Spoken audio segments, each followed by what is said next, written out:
Hi, I'm Marlo from Wild Foods UK, and today I'm going to, with the help of a friend, tell you about one of the most interesting mushrooms on the planet. It's not an edible mushroom, so I've kind of avoided doing this video, but today I'm with somebody who knows a lot about polypores and a lot about medicinal mushrooms. So I'll show you that mushroom in a minute, but we're going to start the video with a bit of crime scene investigation with the help of our fungal friends. Down here we've got this fallen tree, which hasn't fallen too long ago. We can see here, you want to come in closer now, Steph. There's lots of holes in the tree. That's some sort of insect, some sort of wood wasp. I don't think that was the cause of its death.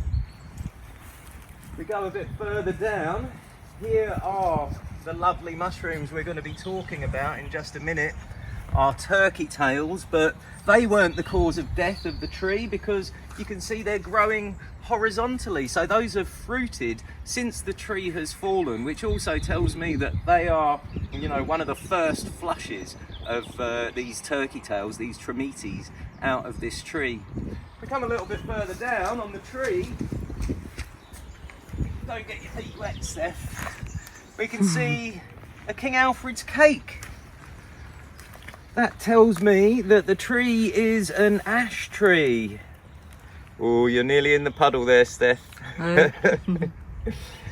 Now, those King Alfred's cakes, they're not the cause of death of the tree either.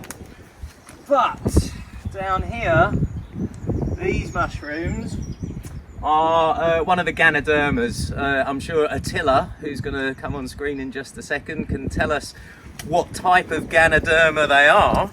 I won't ask you to walk the plank, Attila. They're most likely the cause of death of this ash tree, with some strong winds blowing it down just recently. These are the more interesting mushrooms though, but first of all, do you know what Ganoderma that is? We have two options because it's one of the non-shiny skinned ones, so it's either Ganoderma applanatum or artist bracket, or Ganoderma aspersum, which is called southern bracket in this country, sometimes referred to Ganoderma australe in this country. Very likely it is the latter, because it has a really wiggly surface on the upper part, and it is more like one of the ID features of Ganoderma aspersum. To be sure, you need to cut it half to see the cross section, but I'm not gonna disturb them. They did their job, they are lovely, and our topic is something else today. Right, okay, thank you. This, if you didn't know already, is Attila Fodi, our resident mycologist, and he specialises in polypores and medicinal mushrooms. So down here is the mushroom I've already mentioned, our turkey tail. Come and have a zoom in, Steph. Look, these are some of the prettiest examples of the turkey tail that you're likely to see. This purplish colouring is my favourite of the very, very different colours that you can see on different Trametes versicolor. They can be brownish, they can be sort of yellowish even, and these ones here you can see they've got a deep purple hue to them, which, since purple's my favourite colour, makes this particular colouring my favourite. Have a little zoom in on these lovely funky ones over there if you can. Looking absolutely lovely. Now your ID features are that they're growing on dead wood, they're thin. If I just show you with this one, they're thin. And then underneath, they should be pretty much white, but these ones have just got wet in a rainstorm that passed not too long ago. Now, those pores you can probably barely see on video, range from, I think it's between 3 and 5 pores per millimetre, so they're very, very small. Hard to see. When the mushroom's sporing, you can't see the pores at all. There's a white film over the whole underside of the mushroom. And in the UK, there are a few lookalikes, things like Attila will slag me off for this, things like the hairy curtain crust, which Attila would never mistake for a turkey tail, and a couple of others. What other lookalikes do we have for this mushroom, Attila? We have, for instance, Trametes ochracea, which is covered with different shade of brown color, and it doesn't have that many color as turkey tail has on their skin. Okay. We only have like two different brownish with a whitish edge, and the pores are just a bit different in size, just a bit bigger than turkey tails.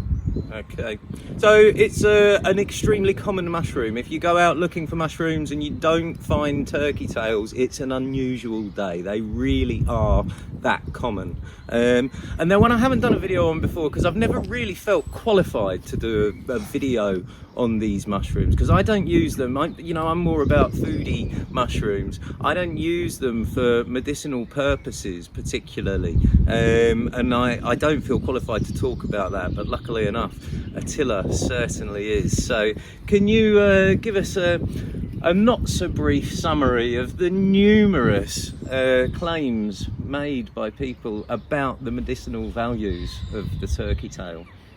Yes, sure. Turkey tail is one of the most studied mushroom in medicinal mushroom world. It went through every single stage of clinical trials, including the dual-blind placebo-controlled trial run on humans in hospitals. So it is the highest level of clinical pharmaceutical trials. And what was that trial for? There were numerous, mostly looking for a new treatment for different type of cancers. And Japanese scientists isolated a polysaccharide-rich complex called PSK or crestin back to the late 60s, early 70s, and they patented it under the brand name Crestin.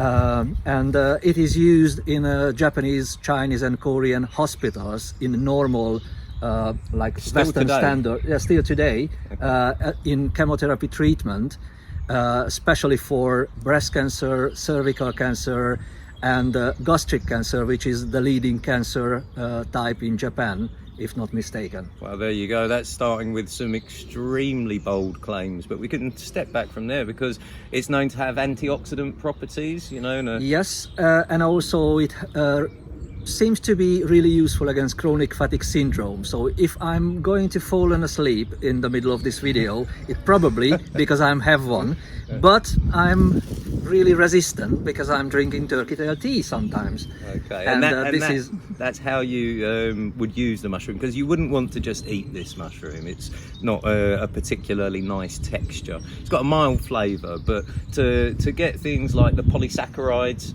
out of it, are they water soluble? Is that how you would try to isolate those? You make teas, but not in a common British way, so not just pouring over some boiling water, because it is not enough.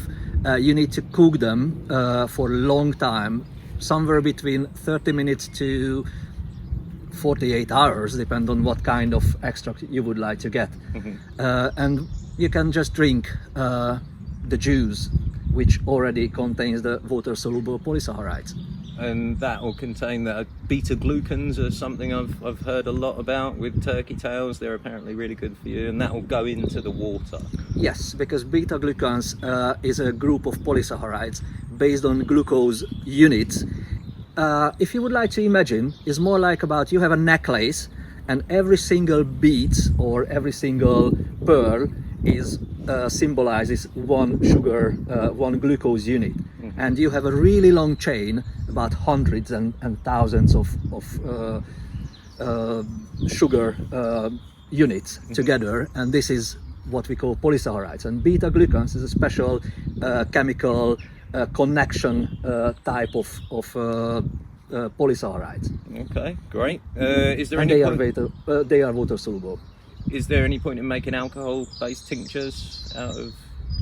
Not too much, because most of the studies are based on the polysaccharide content, and we don't really need alcohol for extracting the sugar complexes. So you can use alcohol to expand the shelf life of your extract. So if you increase it to about 20-25 percent alcohol content, your water-based extract, hot water extract, will keep longer. But otherwise, I hardly can see any real purpose behind it.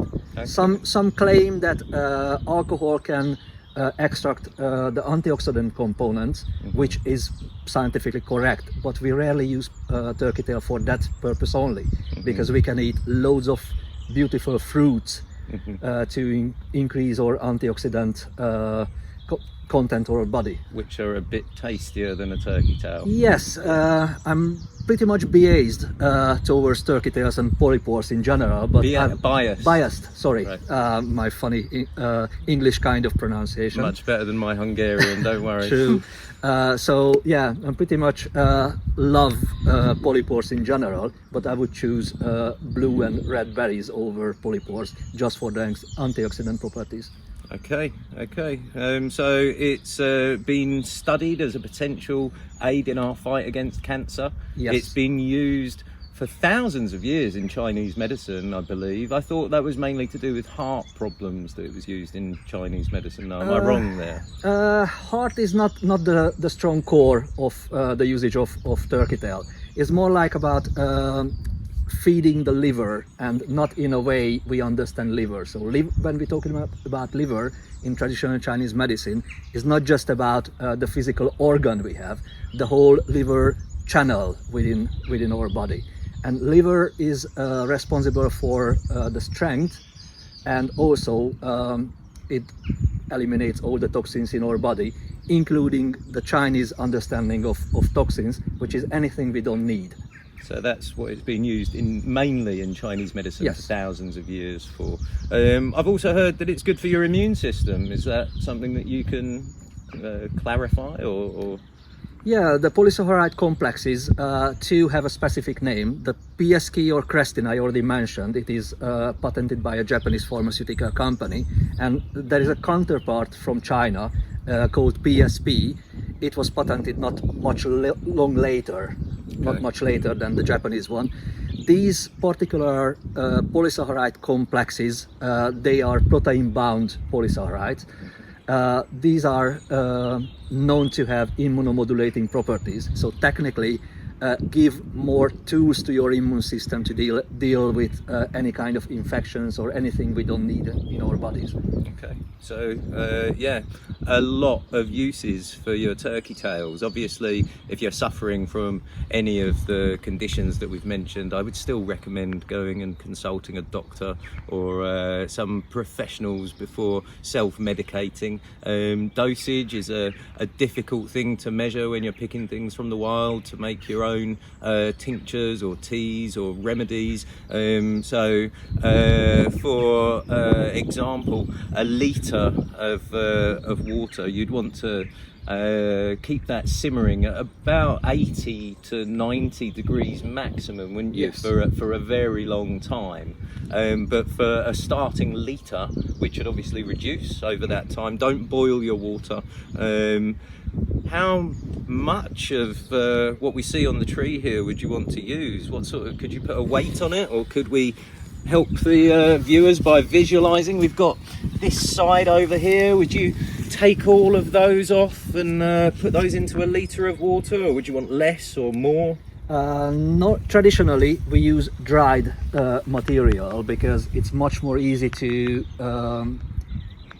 standardize the final extract. Okay. So because the extra water is already gone when you dry your drug. Mm-hmm. And when I say drug, I use it in a traditional understanding, something which holds